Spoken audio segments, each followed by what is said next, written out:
നമ്മുടെ ഗപ്പി ഫാമിൻ്റെ പ്രാരംഭഘട്ടത്തിലായി 20ഓളം ഫ്രിഡ്ജ് ബോക്സുകളാണ് ഞങ്ങൾ കൊണ്ടുവന്നത്.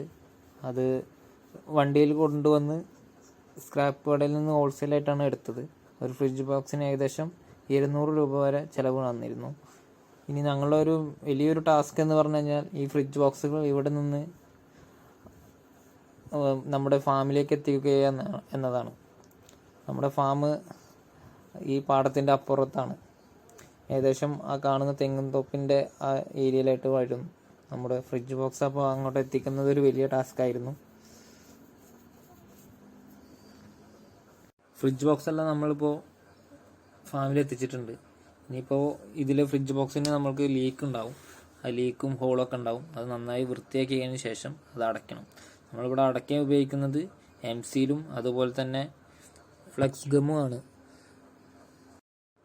എംസീലിട്ട് അടയ്ക്കുന്നതിന് മുന്നേ നമ്മളെ ഫ്രിഡ്ജ് ബോക്സ് നന്നായി വൃത്തിയാക്കിയിരിക്കണം. അതായത് ഹോള് എല്ലാം കറക്റ്റായി ഐഡൻറ്റിഫൈ ചെയ്യണം. ഏതെങ്കിലും ഒന്ന് വിട്ടുപോയി കഴിഞ്ഞാൽ ലീക്കേജിന് സാധ്യത കൂടുതലാണ്. അപ്പോൾ അതിനുവേണ്ടി നമ്മൾ നന്നായി അത് വൃത്തിയാക്കുന്നത്, ഉള്ളിലുള്ള എല്ലാ ഭാഗവും ഇതുപോലെ കട്ട് ചെയ്തെടുക്കുന്നതാണ്. പുറത്തേക്ക് നിൽക്കുന്നതുമായത് ആയുള്ള എല്ലാതും നമ്മൾ ഇതുപോലെ കട്ട് ചെയ്ത് മാറ്റും. അതിനുശേഷമായിരിക്കും നമ്മൾ എംസിയിലിട്ട് ഹോളുകൾ അടയ്ക്കുക. അപ്പോൾ നന്നായി പ്രോപ്പറായി ചെക്ക് ചെയ്യിക്കണം. യാതൊരു കാരണവശാലും ഹോളുകൾ വിട്ടുപോകാതിരിക്കുക. അപ്പോൾ ഇത് നമ്മൾ കൂടുതലായിട്ട് എംസിയിൽ ചിലവാകാണ്ടിരിക്കാനാണ് തെർമോക്കോളൊക്കെ അതിൽ ഫില്ല് ചെയ്യുന്നത്. എംസിയിലിട്ടതിന് ശേഷം നമ്മൾ ഒരു ദിവസം വെള്ളം നിറച്ച് വെക്കുകയാണ്, നല്ല ലീക്കേജ് ഉണ്ടോ എന്ന് നോക്കിയതിന് ശേഷം. എന്നിട്ട് ഇത് നന്നായി വാഷ് ചെയ്യുകയാണ്.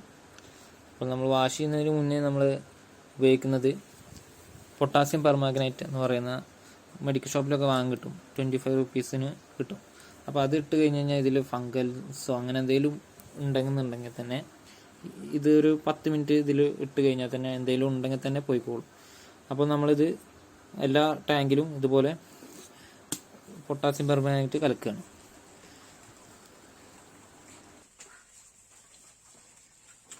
അതിനുശേഷം ടാങ്ക് നന്നായി വാഷ് ചെയ്യുക. എല്ലാ മുക്കും മൂലയിലും ചളിയും കാര്യങ്ങളും ഉണ്ടാകും. ചിലപ്പോൾ ഇത് യൂസ് ചെയ്തപ്പോൾ പൊളിച്ചത് ഗ്രീസോ അല്ലെങ്കിൽ അതിൽ പഴയ വേസ്റ്റുകളോ അങ്ങനെ എന്തെങ്കിലും ഉണ്ടാവും. അപ്പോൾ നമ്മളിതെല്ലാം നന്നായി പ്രോപ്പറായി കഴുകണം. അല്ലെങ്കിൽ നമ്മളെ ഫിഷിന് എന്തെങ്കിലും കംപ്ലയിൻറ്റ്സ് വരാൻ ചാൻസ് കൂടുതലാണ്. അതുകൊണ്ട് വാഷിങ് നല്ല മസ്റ്റാണ്. നമ്മൾ നന്നായി ടൈം എടുത്ത് വൃത്തി പോലെ കഴുകണം. ഇത് നമ്മളിവിടെ ഫാം കുളവും എല്ലാം കൂടി ഒന്നിച്ചാണ്. ഇപ്പോൾ മഴക്കാലമായതുകൊണ്ട് എല്ലാം വെള്ളം നിറഞ്ഞിരിക്കുകയാണ്. അതുപോലെ ഇത് നമ്മുടെ ഇപ്പോൾ ഓൾറെഡി ഇവിടെ ഉള്ള ഫിഷാണ്. ഇത് HB ബ്ലൂ ആണ്, ഹൈ ഡോർസലാണ്.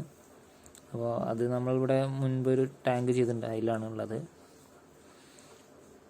അതുപോലെ തന്നെ വേറൊരു ഐറ്റം കൂടി ഉണ്ട് നമ്മുടെ കയ്യിൽ. ഇപ്പോൾ ഇവിടെ താൽക്കാലികമായിട്ടുള്ള നമ്മുടെ കയ്യിൽ അടുത്തൊരു ഐറ്റമാണ് ചില്ലി റെഡ് ഡംബോയറാണ്. നല്ല ക്വാളിറ്റിയുള്ള ഐറ്റമാണ്. ഇത് രണ്ടുമാണ് ഇപ്പോൾ നമ്മുടെ കയ്യിൽ ഇവിടെ ഫാം തുടങ്ങുന്നതിന് മുന്നേ ഉണ്ടായിരുന്നത്. ഇനി ബാക്കിയുള്ള ഐറ്റംസ് വരുന്നുണ്ട്. അത് വീഡിയോയുടെ അവസാനം കാണുന്നതാണ്. ഓക്കെ, നമ്മൾ കഴുകുന്ന പ്രോസസ്സിൽ തന്നെയാണ്. അപ്പോൾ നന്നായി ഈ കളർ കണ്ടോ, നമ്മളെ പൊട്ടാസ്യം പെർമാഗ്നേറ്റ് ഇട്ടതിന് ശേഷമുള്ള കളറാണ് വെള്ളം.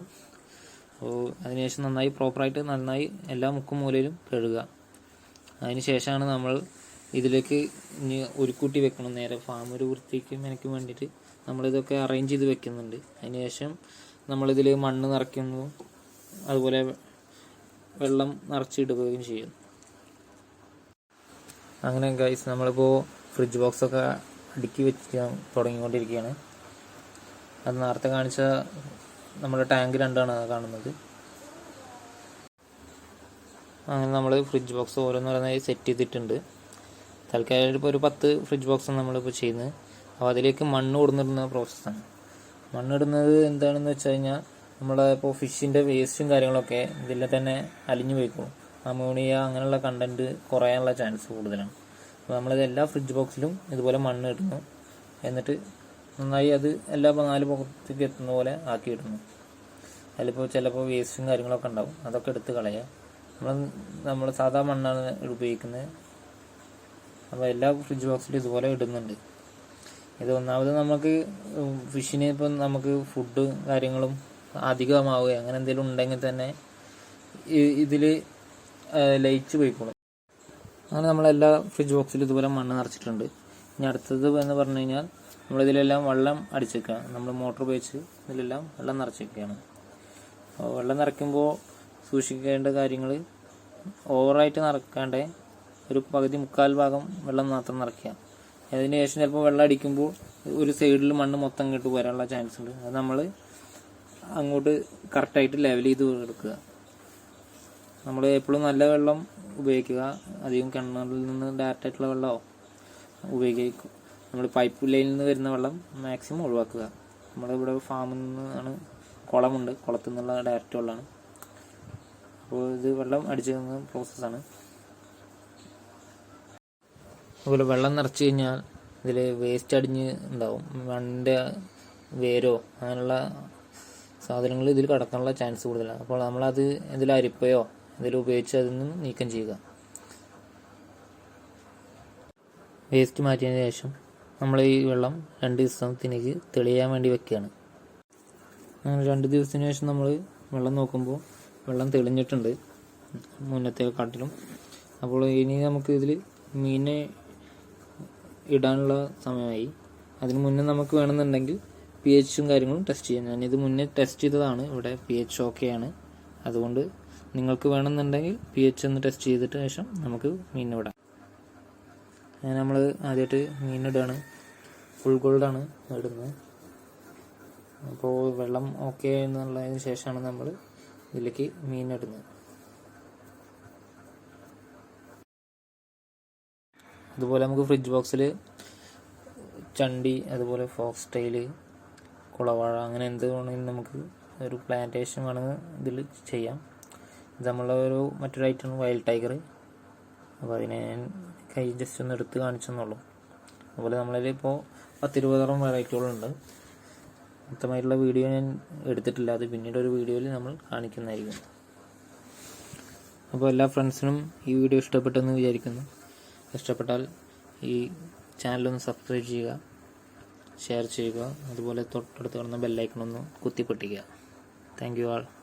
അടുത്ത നമ്മളുടെ ചാനലിൽ മോയിന കൾച്ചർ പലരും ചെയ്ത് സെറ്റാകുന്നില്ല എന്ന് പറഞ്ഞിരുന്നു.